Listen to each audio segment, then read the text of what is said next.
Shalom Bapak Ibu Saudara yang dikasihi oleh Tuhan. Perkenalkan, nama saya Tommy Chandra Kardus Yombing. Saya mahasiswa dari SIT Misi William Carey, semester 6, jurusan Teologi. Pada pagi hari ini saya akan menyampaikan firman Tuhan yang terdapat di dalam kitab 1 Petrus 4 ayat 7 sampai 11. Tapi sebelum kita mendengarkan firman Tuhan, kita berdoa terlebih dahulu. Terima kasih Bapak, terima kasih Yesus, Kau sungguh baik, Kau sangat baik sepanjang hidup kami Tuhan. Pada pagi hari ini kami akan mendengarkan firman Tuhan. Tuhan berkatilah kami, setiap yang mendengarkan dan juga hamba-Mu yang akan menyampaikan, bila hikmat daripada Roh Kudus itu menjadi milik hamba-Mu Bapak. Yang menyampaikan diberkati, yang mendengarkannya juga diberkati. Hanya di dalam nama Tuhan Yesus kami berdoa dan mengucap syukur. Haleluya. Amin. Baiklah, firman Tuhan yang akan saya sampaikan terdapat di dalam kitab 1 Petrus 4. 1 Petrus 4 ayat yang ke-7. Ayat yang ke-7 sampai dengan ayat yang ke-11. Langsung saja saya bacakan firman Tuhannya. Judul berikutnya, Hidup Orang Kristen. Kesudahan segala sesuatu sudah dekat, karena itu kuasailah dirimu, dan jadilah tenang supaya kamu dapat berdoa. Tetapi yang terutama, kasihilah sungguh-sungguh seorang akan yang lain, sebab kasih menutupi banyak sekali dosa. 9. Berilah tumpangan seorang akan yang lain dengan tidak bersungut-sungut. Layanilah seorang akan yang lain sesuai dengan karunia yang telah diperoleh tiap-tiap orang, sebagai pengurus yang baik dari kasih karunia Allah. Jika ada yang berbicara, baiklah ia berbicara sebagai orang yang menyampaikan firman Allah. Jika ada orang yang melayani, baiklah ia melakukannya dengan kekuatan yang dianugerahkan dari Allah, supaya Allah dimuliakan dalam segala sesuatu karena Yesus Kristus. Ialah yang mempunyai kemuliaan dan kuasa sampai selama-lamanya. Amin. Ya, 1 Petrus atau kitab Petrus ini menuliskan, mengajar kita hidup orang Kristen. Ya, judul perikop yang saya ambil pada hari ini adalah, pada pagi ini adalah menjadi orang Kristen yang takut akan Tuhan. Ya, menjadi orang Kristen yang takut akan Tuhan. Orang Kristen yang takut akan Tuhan itu seperti apa sih, Bapak Ibu Saudara dikasihi oleh Tuhan? Apakah orang Kristen yang takut akan Tuhan itu adalah orang Kristen yang hanya beribadah setiap minggunya, atau setiap hari ibadah mereka datang, atau mungkin mereka memberikan persembahan setiap datang beribadah? Apakah itu sudah bisa dikatakan sebagai orang Kristen yang takut akan Tuhan? Oh, menurut saya belum ya Ibu, Bapak Ibu Saudara dikasihi oleh Tuhan. Memang itu sudah mencerminkan sedikit, tetapi bukan itu yang dimaksud dalam kitab Petrus ini ya. Kita akan mempelajari kitab Petrus ini ya. Sebelumnya saya ingin bertanya, apa yang harus kita lakukan sebagai orang yang takut akan Tuhan? Apa yang harus kita lakukan sebagai orang yang takut akan Tuhan? Ya, sini saya akan membagikan 3 poin ya Bapak Ibu Saudara yang dikasihi oleh Tuhan. Poin pertama adalah kita harus menguasai diri atau pikiran. Ya, ini sangat penting bagi orang Kristen ya Bapak Ibu. Yang poin kedua adalah kita harus mengasihi sesama. Poin yang ketiga, kita harus melayani Tuhan dengan pengurapan yang daripadanya. Ya, kita kan bahas satu persatu ya Bapak Ibu Saudara yang dikasihi oleh Tuhan. Yang poin pertama tadi adalah kita harus menguasai diri atau pikiran kita. Ya, itu terdapat di ayat yang ke-7. Kita akan baca kembali ayat yang ke-7. Bapak Ibu Saudara yang dikasihi oleh Tuhan. Kesudahan segala sesuatu sudah dekat, karena itu kuasailah dirimu dan jadilah terang supaya kamu dapat berdoa. Ya, sini kita garis bawahi yaitu kuasailah dirimu.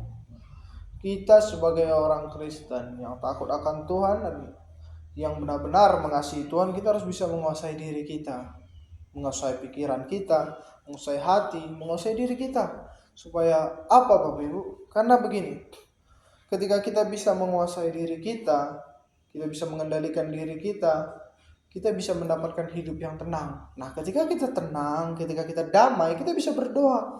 Karena orang yang tidak tenang, orang yang tidak damai, dia akan sangat susah berdoa, Bapak Ibu. Karena juga begitu pentingnya menguasai diri, karena dikatakan di dalam Amsal 25 ayat 28, kita baca Amsal 25 ayat yang ke-28. Di sini dikatakan seperti ini ya Bapak Ibu. Orang yang dapat mengendalikan diri adalah orang yang tidak dapat mengendalikan diri adalah seperti kota yang roboh temboknya. Jadi ketika kita tidak bisa mengendalikan diri, kita itu diibaratkan seperti kota yang temboknya roboh, atau bisa dibilang pagarnya ya lah Bapak Ibu ya, perlindungannya. Jadi ketika kita tidak bisa menguasai diri kita tidak ada perlindungan. Jadi sangat mudah bagi iblis untuk masuk. Jadi ketika orang yang nggak bisa menguasai dirinya itu, dia sangat mudah sakit hati, dia sangat mudah emosi, dia sangat mudah tersinggung kepada orang yang lain. Itu adalah orang yang nggak bisa mengendalikan diri. Kenapa? Karena seperti yang dikatakan di Amsal tadi, temboknya sudah roboh atau perlindungannya sudah roboh.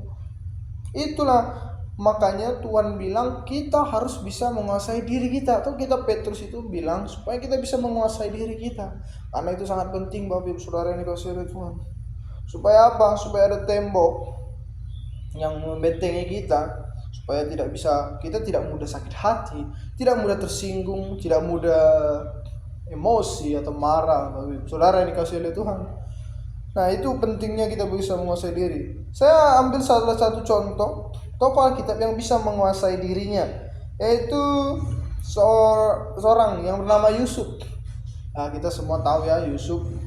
Dia adalah tokoh Alkitab yang perjalanan hidupnya sangat luar biasa.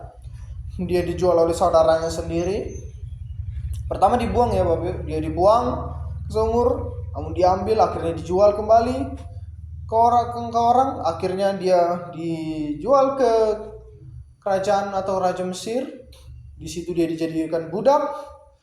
Dan tidak hanya itu saja, dia di sana digoda oleh istri Potifar.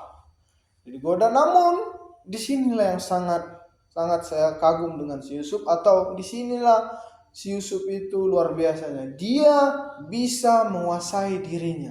Dia bisa mengendalikan dirinya, mengendalikan pikirannya, mengendalikan hatinya, supaya dia tidak tergoda oleh istri Potifar. Walaupun akhirnya dia masuk ke dalam penjara karena dia difitnah, tapi Tuhan memperhatikan itu Bapak Ibu Saudara yang dikasihi oleh Tuhan. Sehingga apa?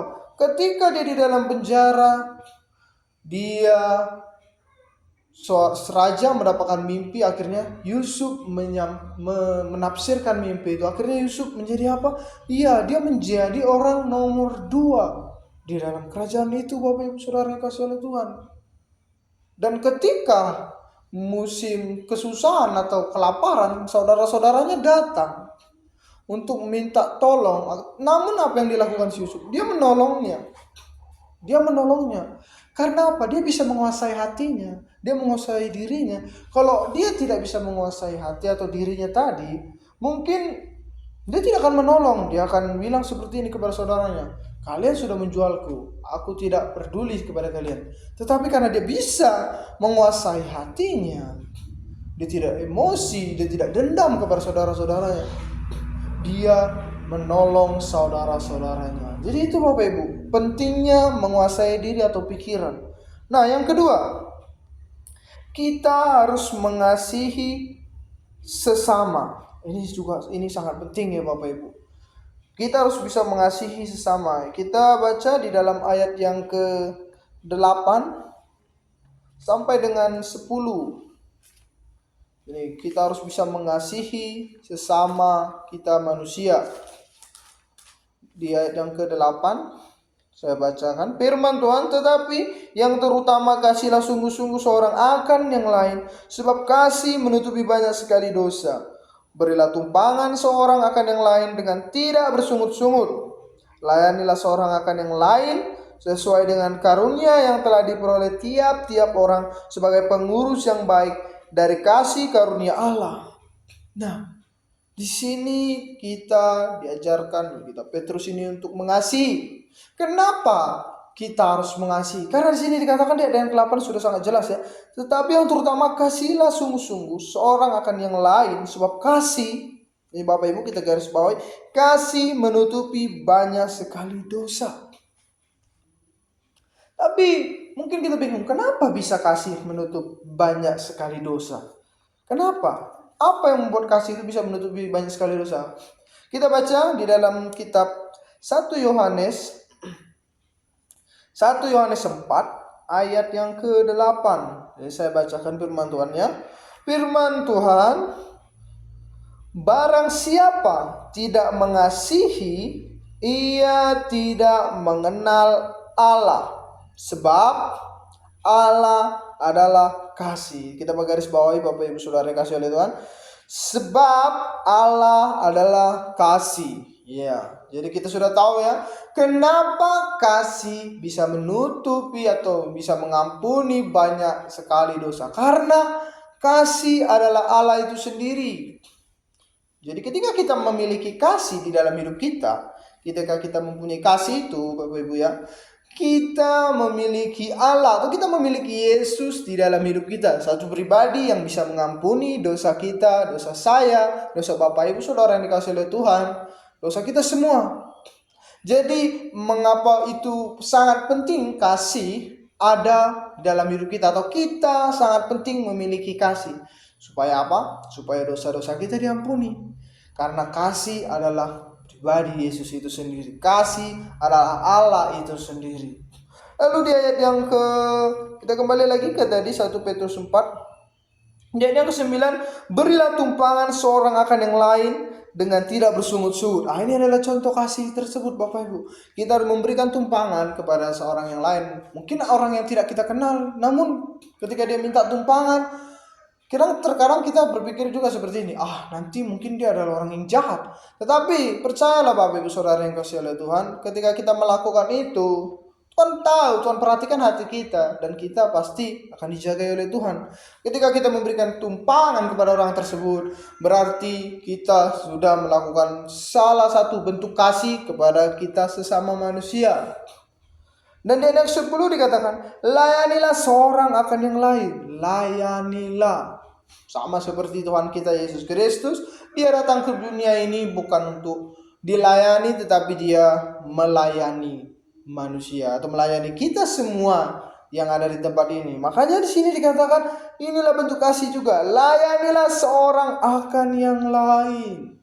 Inilah salah satu juga bentuk kasih, itu melayani sesama kita manusia. Dan di sini kan sesuai dengan karunia yang telah diperoleh tiap-tiap orang sebagai pengurus yang baik dari kasih karunia Allah. Ya, memang kalau kita bahas tentang kasih ini sangat dalam ya Bapak Ibu Saudara yang dikasihi oleh Tuhan. Cuma di sini saya akan mengasih tahu garis besarnya saja. Mengapa kita harus mengasihi, dan contoh-contoh yang dikasih oleh Petrus tentang kasih yang sederhana tadi ya Bapak Ibu. Kita memberikan tumpangan, mungkin memberikan makan kepada teman-teman kita yang membutuhkan, atau kita memperhatikan teman-teman kita yang sedang sakit, atau kita sedang menjenguk saudara-saudara kita yang di rumah sakit. Itu juga bentuk kasih. Atau kita peduli, atau mungkin kita tidak mempunyai uang, atau kita tidak mempunyai materi untuk diberikan kepada orang, tetapi kita mendoakan mereka. Itu juga salah satu bentuk kasih Bapak Ibu Saudara yang dikasihi oleh Tuhan. Itu kita mengasihi dia, makanya kita mendoakan dia. Itu ya Bapak Ibu Saudara yang dikasihi oleh Tuhan. Nah, kita masuk kepada poin yang ketiga. Poin yang ketiga adalah, tadi sudah saya katakan, yaitu kita harus melayani Tuhan dengan pengurapan yang daripadanya. Wah, ini juga sangat-sangat penting sebagai kita orang Kristen yang takut akan Tuhan. Ketika ditulis oleh kitab Petrus ini, kita harus melayani Tuhan dengan pengurapan atau dengan urapan atau kuasa yang daripada Tuhan. Kita tidak bisa melayani Tuhan itu hanya dengan skill kita yang hebat, atau kekuatan kita, atau kemampuan kita, kemahiran kita melayani Tuhan. Tidak. Tapi yang Tuhan mau kita melayani Tuhan dengan pengurapan yang daripada Tuhan. Kita baca ayat yang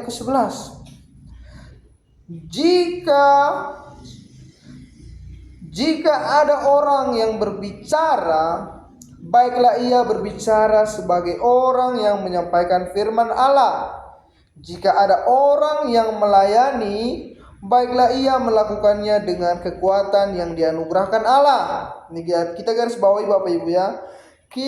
Ini dikatakan jika ada orang yang melayani, baiklah ia melakukannya dengan kekuatan yang dianugerahkan oleh Allah. Artinya kita melayani Tuhan harus dengan pengurapan yang daripada Tuhan, atau urapan yang daripada Tuhan itu harus turun kepada kita, supaya ketika kita melayani Tuhan, kita melayani orang yang kita layani itu merasakan kuasa Tuhan, merasakan kasih Tuhan. Sehingga apa? Sehingga nama Tuhan dipermuliakan. Tapi kalau kita melayani dengan kekuatan kita sendiri, dengan kehebatan kita sendiri, itu sama saja seperti kita adalah orang yang sombong, Bapak Ibu. Karena ketika kita melakukannya, melayani dengan kehebatan kita sendiri, orang yang kita layani dia tidak akan merasakan kuasa Tuhan, dia tidak akan merasakan kasih Tuhan.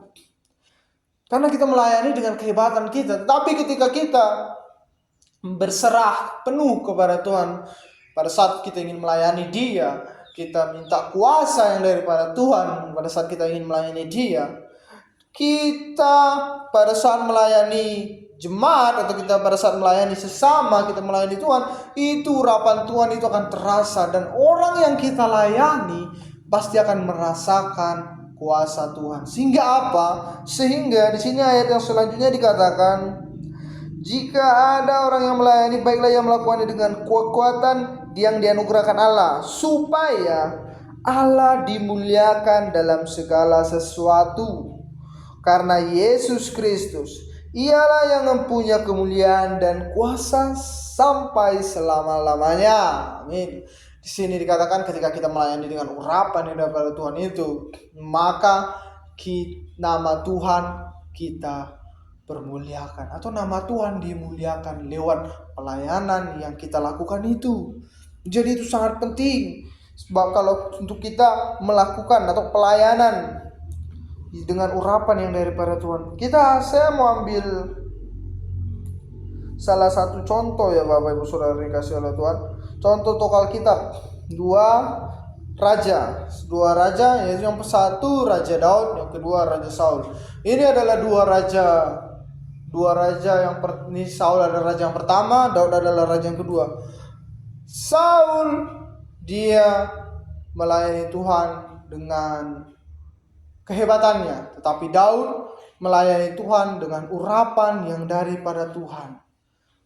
Sudah terlihat dari sejak dia kecil, ukurannya yang sangat kecil, dia bisa mengalahkan Goliat yang besar, bukan karena kehebatannya, tetapi karena urapan atau kuasa yang daripada Tuhan. Sehingga apa? Sehingga kerajaan yang dipimpin oleh Saul kalah. Namun kerajaan yang dipimpin oleh Daud terus berkembang, terus maju. Karena apa? Karena Daud dia melayani dengan urapan yang daripada Tuhan. Dia selalu duduk di kaki Tuhan, dia selalu menyembah dan memuji Tuhan.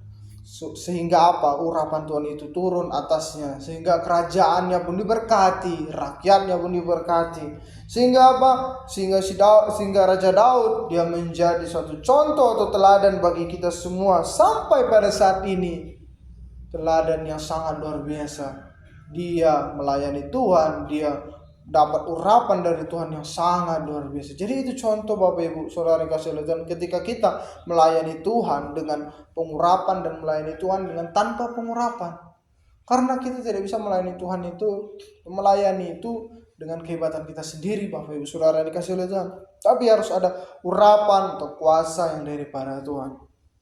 Baiklah, sebagai kesimpulan firman Tuhan kita pada pagi hari ini, saya ingin mengatakan itu adalah 3 hal yang harus dimiliki oleh orang Kristen yang takut akan Tuhan. Yang pertama tadi adalah kita harus menguasai diri atau pikiran kita. Kita kuasai hidup kita harus kuasai, bisa kita kendalikan, supaya bukan kita yang dikendalikan oleh pikiran kita, tapi kita yang mengendalikannya. Yang kedua, kita harus bisa mengasihi sesama atau mengasihi satu sama yang lain. Karena apa tadi? Kasih adalah Allah itu sendiri. Yang ketiga, kita harus melayani Tuhan dengan pengurapan yang daripada Tuhan.